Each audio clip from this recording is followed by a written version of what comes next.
Foreclosure soared across America. But in a shocking number of cases, many of the mortgage documents needed for the banks to foreclose on delinquent homeowners were missing. As Scott Pelley reported in April of 2011, this led some companies to set up forgery mills to recreate the missing paperwork. Docs and companies like it were recreating missing mortgage assignments for the banks and providing the legally required signatures of bank vice presidents and notaries. Linda Green says she was named a bank vice president by Docs because her name was short and easy to spell. As demand exploded, Docs needed more Linda Greens. So you're Linda Green? Yes. Can't you tell? Chris Pendley worked at Docs at the same time and signed as Linda Green. When you came in to Docs on your first day, what did they tell you your job was going to be? That I was going to be signing documents for using someone else's name. Did you think there was something strange about that in the beginning? Yeah, it seemed a little strange, but they told us, and they repeatedly told us that everything was above board and it was legal. And your previous experience in banking? None. In legal documents? None.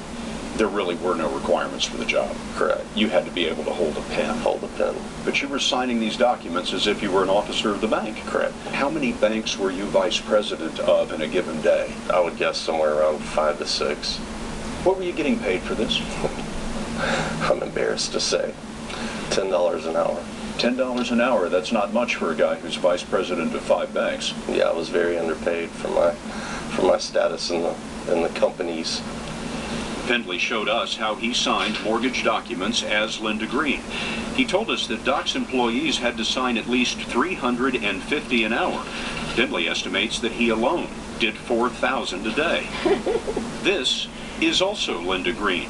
Shawana Kreit worked at Docs and says that she both signed and notarized the mortgage documents. What was the role of the notary? We were to make sure that everyone on the document was who they said they were and notarized the documents. But the people who were signing the documents weren't who they said they were. Right. So if Chris Pendley was signing for Linda Green, you'd notarize that document? Yes. And you were told that was okay? Yes. The real Linda Green didn't want to be interviewed, but she said that some of the bank vice presidents at Docs were high school kids. Their signatures were entered into evidence in untold thousands of foreclosure suits that sent families packing. So it was a common practice in the last few years to flood the courts with these documents. And look at some of the junk the courts were flooded with. Sometimes the document mill didn't even bother to fill in the name of the supposed owners. To them, it seemed like a joke. Instead of the name of the bank here that was acquiring the loan, this one says bogus assignee for intervening assignments. That's who acquired this loan. This was an actual document that was in litigation? Yes. And what corporation assigned this loan? A corporation identified as a bad beanie. Excuse me, when I saw that, I was just absolutely amazed. What does that mean, a bad?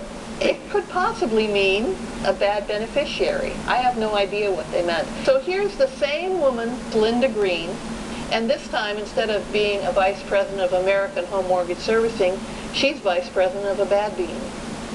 Simoniak says that the banks whose paperwork was handled by the Docs forgery mill included Wells Fargo, HSBC, Deutsche Bank, Citibank, US Bank, and Bank of America. We contacted all of them, and each said that it farmed out its mortgage servicing work to other companies, and it was those mortgage servicing firms that hired Docs. Docs was owned by a company called LPS, a $2 billion firm that calls itself the nation's leading provider of mortgage processing services. LPS told us that when it found out about the phony signatures in 2009, it shut Docs down. It's astonishing to me that this became as pervasive as a problem that it is. It got sloppy. It got very sloppy. Until July 2011, Sheila Bair was one of the government's top banking regulators as chairman of the Federal Deposit Insurance Corporation. You just described it as pervasive. Yeah, it is pervasive. It absolutely is pervasive. And it was just a matter of cutting corners, not spending enough money, not having any quality controls. Although banks say the courts have been accepting their paperwork, that's changing as desperate homeowners countersue the banks over the document fiasco. This leaves houses unsold indefinitely, undermining the recovery. I'm very worried about if this starts getting out of hand, the kind of impact it will have. These are lawsuits by homeowners. Yes. Who are being foreclosed upon, saying, yes, or in the process or already been foreclosed on. saying, prove it. Yes, exactly. Prove that you own this. Exactly. Chairman Baer thinks rotten mortgage documents are so threatening to the economy that the government should force banks to pay into a massive fund. But you think there needs to be a cleanup fund? I do. Just like you would have a good word for it. for a natural disaster. Yes, somewhat like that. Yes, this is one of human making, but yes.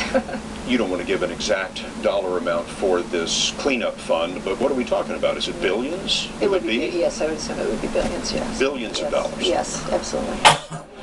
Chairman Baer's proposed cleanup fund would pay homeowners to accept a bank's ownership claim without a lawsuit. She says that this could be cheaper for the banks than trying to recreate the missing documents legitimately and not through the document mills. I think eventually the bank could prove who owned it, but it would take a lot of time and expense. You know, none of the major banks were willing to sit down with us and talk to us about this, not even the American Bankers Association. Sorry to hear that. Why do you think that is? They're feeling very defensive now, and so I can only assume that is the reason why they declined. The banks are defensive because all 50 state attorneys general want to punish them. The states are seeking about $20 billion in damages for what they say is the irresponsible, perhaps criminal way that some mortgage companies handled what is, for most folks, the most important investment of their lives. In March 2012, the U.S. government, 49 state attorneys general, and the nation's 5 largest mortgage lenders announced a $25 billion agreement over alleged foreclosure abuses and asked a federal judge to approve the plan. As part of that settlement, Lynn Simoniak, who filed a whistleblower lawsuit on behalf of the federal government, will receive $18 million.